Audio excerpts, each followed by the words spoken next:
Okay. All right. So hi, everybody. I'm Steve Eikenberry. I'm from the College of Optics and Photonics called Creole at the University of Central Florida. This is my first EPRV meeting. A number of you have known me, though, for a fairly long time in a different context. For most of the last 25 years, I was at Cornell and University of Florida leading teams to build major infrared and optical spectrographs and cameras for the world's biggest telescopes. Seen here. Prior to this, my main interactions with EPRV have been that I sat on Justin Krepp and Sue Ross thesis committees when they were grad students, so I had to read their doctoral theses and learn. Michelle Edwards is also here at the meeting. She's the director of Kitt Peak National Observatory, where NUID is hosted, among other things. She was my PhD student, but we did know EPRV. However, I moved about 1.5 years ago to Creole at the University of Central Florida, about 2 hours south of Gainesville, where I was previously, to start a new program in astrophotonics, and that has some tie-in to EPRV. As we've heard a lot about, EPRV is hard. You're basically taking a optical fiber that's about 50 microns projected onto your detector, something like that, and trying to measure the centroid to about 1 nanometer or so.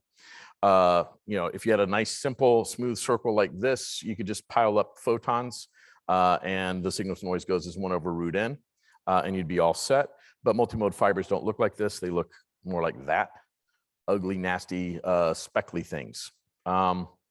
So the issue here then is, what do we do about that? And again, we've heard a lot about that. It comes down to the modes. So fiber optics are not what most astronomers think of, at least the observational people, no offense, but they tend to think of optical fibers as a garden hose for light. You just kind of point it someplace and it sprays the photons out in the direction you wanted. In fact, they're waveguides. They have discrete modes. So when you put light at the input, you will excite those modes differently, depending on the exact amplitude and phase distribution of the light on the input face. So as you have guiding errors, seeing changes, all those kinds of things, they'll change that input distribution and therefore change the output centroid. By the same token, minor mechanical motions change the mode transfer function from the input modes to the output modes. If you shake your fiber, it will change those modes. If you touch your fiber, it will change those modes. If you breathe on your fiber, it will change those modes. If you look at that fiber with angry thoughts in your mind, it might change those modes. So what to do? And again, we've heard a lot about this yesterday. There are solutions in place. Mode scramblers, so taking a fiber, and this is just an example from Halverson et al. 2015. Take the fiber, run it through the light through a ball lens that maps the near field of one fiber to the far field of the other. So that will scramble the modes around a bit. And then most of them also use not spectral, but mode agitators. So basically deliberately shake your fiber and try to experience all those different transitions. Did this go away? There we go. Okay. All the transfer functions on average over the course of your observation. And this works, as we've seen. But there are some issues with it. Optical throughput losses are non-trivial. The alignment can be non-trivial to get the scrambling to work. And then the mechanical complexity of the agitators can also be a bit of an issue.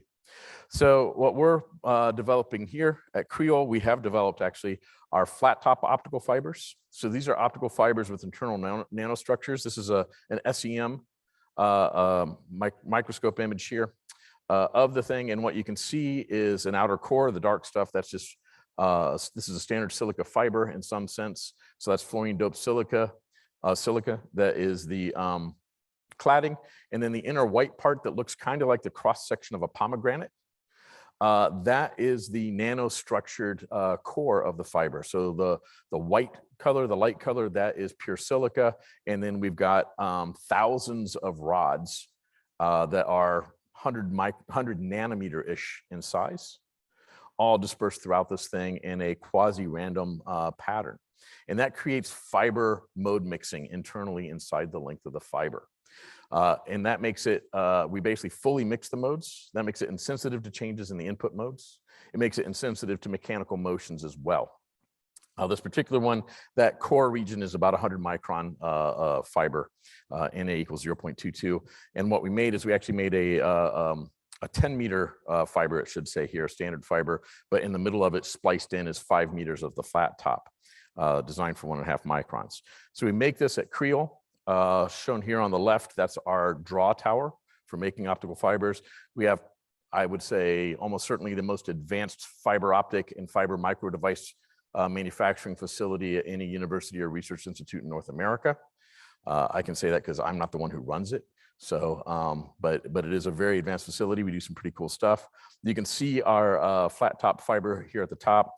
And then down below is the test setup we have for it, where we have a chain of lenses to basically make an artificial star, 10 microns across, project that onto the fiber face, which we have on our hexapod.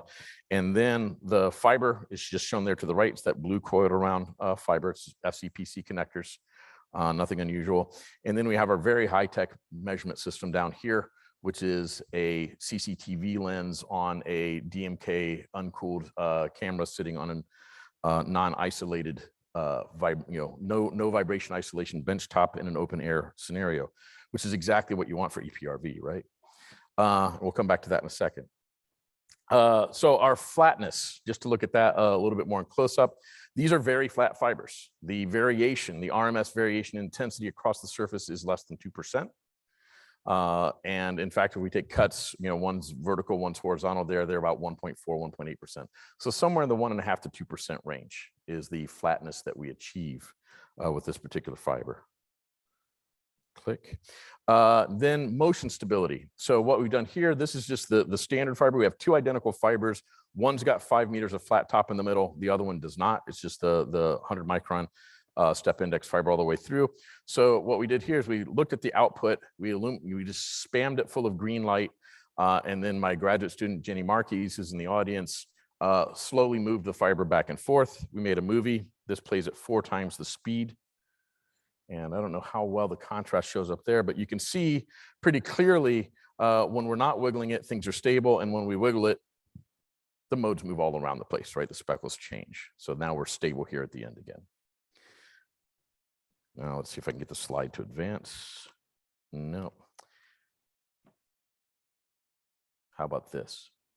There we go. Here's our flat top fiber now. Okay, so again, Jenny wiggles it back and forth, and you do see some stuff changing on here, but that's constant. That's just the readout noise in our CCD camera in this case. We wiggle it, we stop, we wiggle it, we stop. You can't tell when, which is exactly the point for a flat top fiber. We can't tell when, you can't tell by looking at it. If we look at the motion stability here, this is with no motion to the point source, but again, we just had the fiber, measured the centroid, moved it, measured the centroid, moved it again, measured the centroid, and we have no detectable centroid change. The numbers do change. Those error bars there are due to what we'll come back to in a second, the drift in our little blue measurement camera and that CCTV lens. So, but even then the motions are on the order of about 5 nanometers, but those are not due to the flat top fiber. We know this because we just had Jenny also not touch anything and we could measure the motions. In fact, when we tried to measure the scrambling gain, again, we're doing this with just the point source coupled straight onto the lens face, no micro lens. So we're looking at the near field illumination, not the far field at the input of the fiber, okay? So that's probably a worst case scenario. We shift the source around by 5 microns. We did this at 515 nanometers and at 670 nanometers. You get the same results. They show this kind of quasi-sinusoidal variation. That's not what we should get from scrambling gain. And I was confused until I had Jenny rerun the experiment without touching anything. And you get that same quasi-sinusoidal variation without motion. That's the thermal drift in our setup, basically.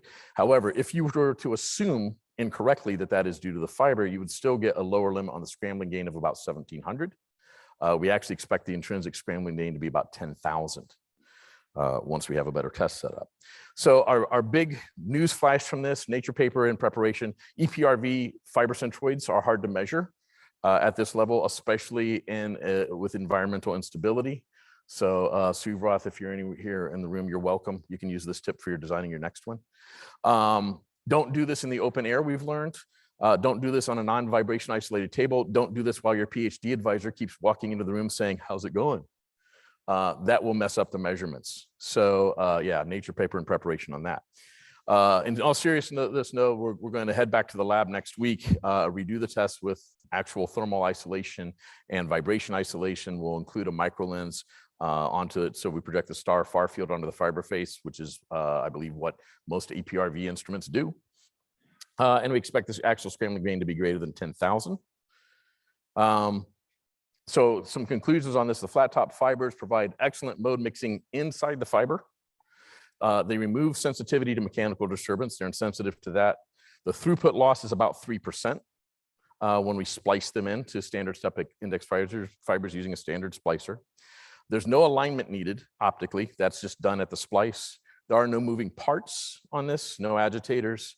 And our firm lower limit on the scrambling gain right now is 1700. We expect that to go up substantially because that's really just the noise floor of our measurement. And we at Creole and the astrophotonics team are ready to collaborate with any interested EPRV instrument teams on splicing some things like this into your fibers and seeing how we can make them run and seeing if we can help improve and simplify future spectrographs. Our team on this, shown here, Jenny Marquez is my PhD student here who did all the measurements. Our fabrication team at Creole shown here. I also include Sergio Leon Saval. He is on loan from Sydney University, but is he's on sabbatical right now visiting us at Creole, and it's one of our close collaborators on this. Since I have just a little bit, I'll throw one more slide in, just about other capabilities we have. We are one of the world's leading manufacturers of photonic lanterns. We work closely with the Sydney folks on that, sharing stuff back and forth and so on. So we make lanterns anywhere from 3 ports up to 121 port lanterns. And right now we have an 1100 port lantern undergoing testing. We can do multiplexing and demultiplexing from multi-mode to single mode to multi-mode, multi-mode to multi-mode. We can build and have built focal plane wavefront sensors, doing subdiffraction, hyperspectral imaging. Our throughputs are about 98% out in the near infrared once you get up to a micron, and we're at about 95% in the visible. And yeah, so that's just our plug for other things at Creole, and I'll stop there. Thanks.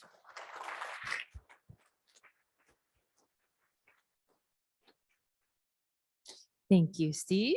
All right, questions. It's pretty cool. All right, I see one over here, Rose.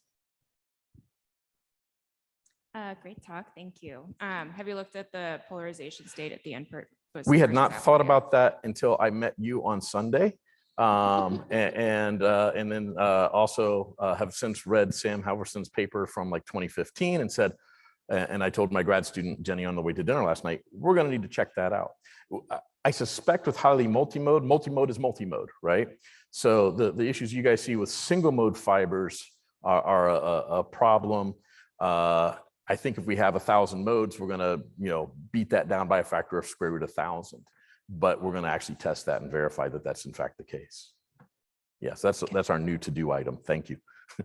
Okay, and Sam?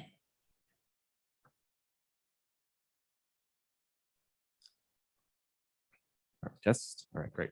Thanks for a great talk. A question about FRD, the focal ratio degradation. You guys measured the overall end-to-end throughput. Looks great. Is there any? No, it's the same. All we're doing is spreading light out over the existing modes. So, and we do this in the middle. So the FRD, if that you would see from it, is going to come actually from your standard step index in segments more than anything in the middle at the flat top. Basically, any modes that couple out. So FRD is modes coupling outside of the core modes.